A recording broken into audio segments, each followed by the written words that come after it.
Hello नमस्ते नमस्कार लासु आफूला सबैजनामा है। मैले चाहिँ आज मेरो युट्युब च्यानलमा नयाँ भिडियो पनि भनौँ अनि फर्स्ट भिडियो पनि भनौँ न है, भिडियो लिएर आइसकेको छु। हजुरहरूले माया गरिदिनुहुन्छ होला। सायद भिडियो त खासै आजको होइन, हिजोको नै थियो, हाम्रो सन्डेको भिडियो हो। अब एडिट गर्न नपाएको भएर चाहिँ आज एडिट गरेर पोस्ट गर्न गइरहेको छु। मैले चाहिँ भिडियोमा लिएर आएको छु चिकन र कोदोको ढेँडोको रेसिपीको भिडियो लिएर आएको छु मैले। हजुरहरूले मेरो भिडियोमा लाइक कमेन्ट सब्सक्राइब गरिदिनुहुन्छ भन्ने आशा पनि राखेको छु। मैले खासै भिडियो बनाउन पनि जानेको छैन। यो चाहिँ मेरो फर्स्ट टाइम हो, फर्स्ट भिडियो हो, मैले ट्राई गरेको है। अब खासै राम्रो त नहोला, अब पछि बनाउँदै गयो अथवा बानी परेपछि त अवश्य पनि मैले राम्रो बनाउन सकिन्छ होला। हजुरहरूले सल्लाह सुझाव पनि दिनु होला है, भिडियो राम्रो भएन भने। अब हजुरहरूको कमेन्टबाट अब कुन तरिकाले भिडियो बनाउने हो, कसरी भिडियो बनाउने हो भने हजुरहरूले पनि कमेन्ट गरिदिनु होला। मेरो चाहिँ यो फर्स्ट भिडियो हो, त्यही भएर मसँग खासै त्यस्तो नलेज त केही पनि छैन। कहिलेकाहीँ चाहिँ होइन म पनि ट्राई गर्छु नि भनेर चाहिँ मैले ट्राई गरेको हो खासमा। अनि हजुरहरू देख्न सक्नुहुन्छ है, मेरो चाहिँ आज चिकन र कोदोको ढेँडोको रेसिपी। म चाहिँ हालअलि दुबई शारजामा छु। अनि ड्युटी सकेर आएर अनि हाम्रो चाहिँ प्लान थियो 3-4 दिन अगाडिदेखि नै कोदोको ढेँडो बनाएर खाने भन्ने प्लान थियो। अनि ठ्याक्क आज दाइको पनि छुट्टी थियो नि त, दाइको छुट्टी थियो। हामी चाहिँ रुममा 4 जना बस्छौँ, दाइ दिदी म अनि मेरो सानो।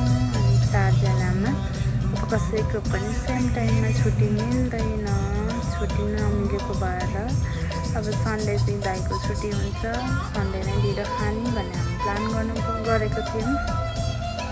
अनि दिदीले चाहिँ प्रेसर कुकरमा बनाउने भन्नुभएको थियो।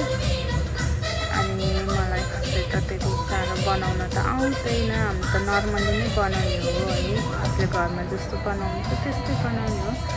तर पनि आज दिदीले भन्नुभएको थियो प्रेसर कुकरमा बनाएको टेस्ट नै अर्कै लाग्यो भन्नुभएको थियो। अस्ति पनि हामीले एकचोटि प्रेसर कुकरमा बनाएको थियौँ, त्यही भएर फेरि आज पनि हल्का हामीले हड्डी टाइपको लिएर आएको थियौँ चिकन चाहिँ, थोरै सुप टाइपको बनाउनु भनेर। अनि म चाहिँ लाग्यो प्रेसर कुकरतिर बनाउन, खासै मिठो हुने नहुने थाहा छैन, मसलाहरू सबै हालेपछि त मिठो त होला नि भन्ने सोचेर म चाहिँ आफ्नै सुपमा मसलाहरू हालेँ अनि पकाउनतिर लागेँ। अनि मसलाहरू खोज्दै थियो कि अझ के हाल्ने होला। अनि मेरो सानो चाहिँ म यत्तिकै मसला हालिरहेको थिएँ, पछाडिबाट आएर निस्कनु भयो। अनि एकपछि म चाहिँ तस्केँ। अनि यो सानो त सधैँ यसरी तसाउनुहुन्छ, खानै हुँदैन, कतिखेर आउँछ भन्ने। ढोकाको साउन्ड पनि आएन त, कसरी आउनुभएको भनेको थिएँ मैले चाहिँ। सानोले भन्नुभयो ढोका बन्द नै गरेको छैन त कसरी साउन्ड आउने हो र भन्नुभयो। अनि त्यसरी जानु न त, अनि ड्रेस चेन्ज गरेर आउनु, किन ट्युसनहरूलाई आउनुभएको भने। अनि त्यतिकै बसिरहनु भएको थियो। अनि जानु मलाई यहाँ भिडियो बनाउन पनि हेल्प गरिदिनु न, म भिडियो बनाउँदैछु मोबाइल अड्डाएर, तपाईँले समय दिनु न भनेको थियो। अनि म चाहिँ लागेँ प्याज हाल्नतिर, प्याज हालेर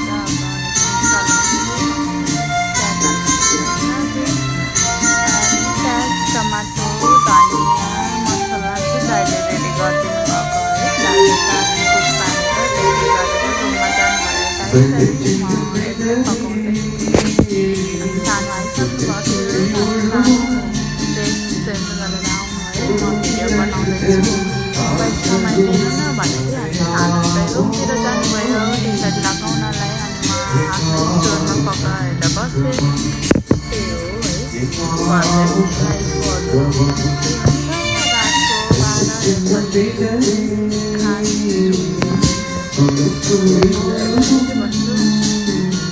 छुट्टी हुँदैन नि त सबैजनाको, यतै छुट्टी अब मिलेर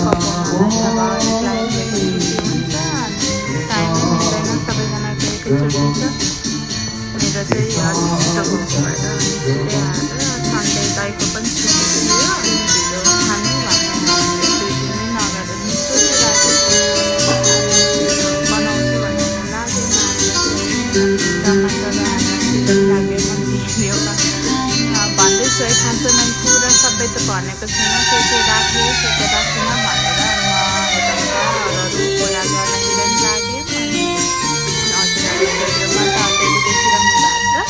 सानो फेरि आएर जिस्किरहनु भएको कति जिस्किनु भएको कति जिस्किन सकेन मोबाइल चलाइदिनु न भनेको मोबाइल त डाइरेक्ट मेरो फेसतिर लिएर आउनुहुन्छ मलाई देखाउने होइन के पकाएको देखाउनु न भन्थेँ मैले चाहिँ अनि देखाइरहनु भएको थियो। मैले टमाटर हालेर चलाउनतिर लागेँ टमाटर पाकेपछि हल्का सुप राखेर अनि राखिदिन्छु भन्ने सोचेर अनि मैले छोप्न पनि राखेँ सिटी त लाउँदिनँ एकछिन ढक्कन बन्द गरेर राख्छु भन्ने ढक्कन बन्द गरेर चाहिँ राखेँ अनि सोचेको थिएँ ढिँडोले मात्र पुग्दैन होला 4 जनालाई थोरै छ ढिँडो पिठो त भनेर अनि लागि मिलातिर भात बसाल्ने है 1 ट्याक्रा थोरै आधा टक जति लगाएँ अनि ढिँडोले पुगेन भने त यही खाना पनि थोरै खाना हुन्छ अब खाएन भने बिहान खाना हुन्छ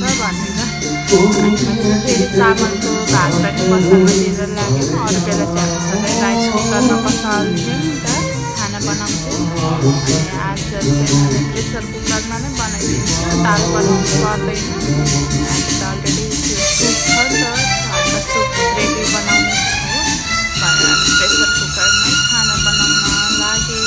आज चाहिँ कति राइस कुकरमा बनाएको मात्र खानु नि होइन कहिलेकाहीँ त प्रेसर कुकरमा पनि बनाएको खानु भनेर थोरै पनि थियो अब धेरै भएको भए त अर्दैन थियो थोरै भएको भएर मैले सानो प्रेसर कुकर थियो मेरो नेपालबाटै लिएर आएको प्रेसर कुकरमै लिएँ अनि त्यसैमा खाना बसालेर राखेँ अनि त्यसपछि मेरो लगभग चिकन ग्रेभी पनि रेडी भइसकेको थियो पाक्न थालिसकेको थियो अनि खाना बसाल्न राखेँ फेरि आफूलाई एकछिन देखाएँ अनि मेरो फेस त यस्तो थियो है ड्युटीबाट आएर मुख मात्र धोएर किचनमा गएको अनि दिदी नै आउने बेला भइसक्नु भएको थियो अनि मैले चाहिँ फेरि कराईमा बनाएको भने हाम्रो चाहिँ ढिँडो सधैँ कराईमा नै बनाउँछ अनि पानी राखेर अब बसाल्छु अब दिदी आउने बेला त बनाउन पनि छिटो हुन्छ भन्ने सोचेँ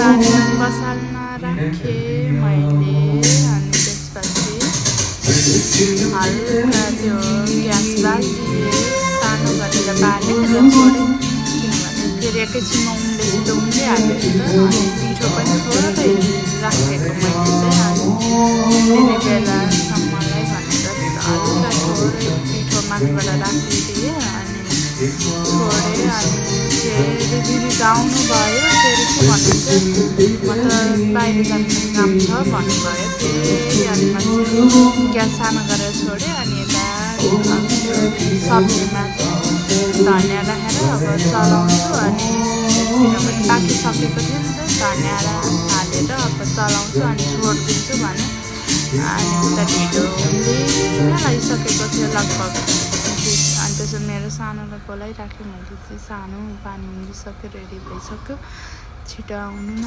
भनेर।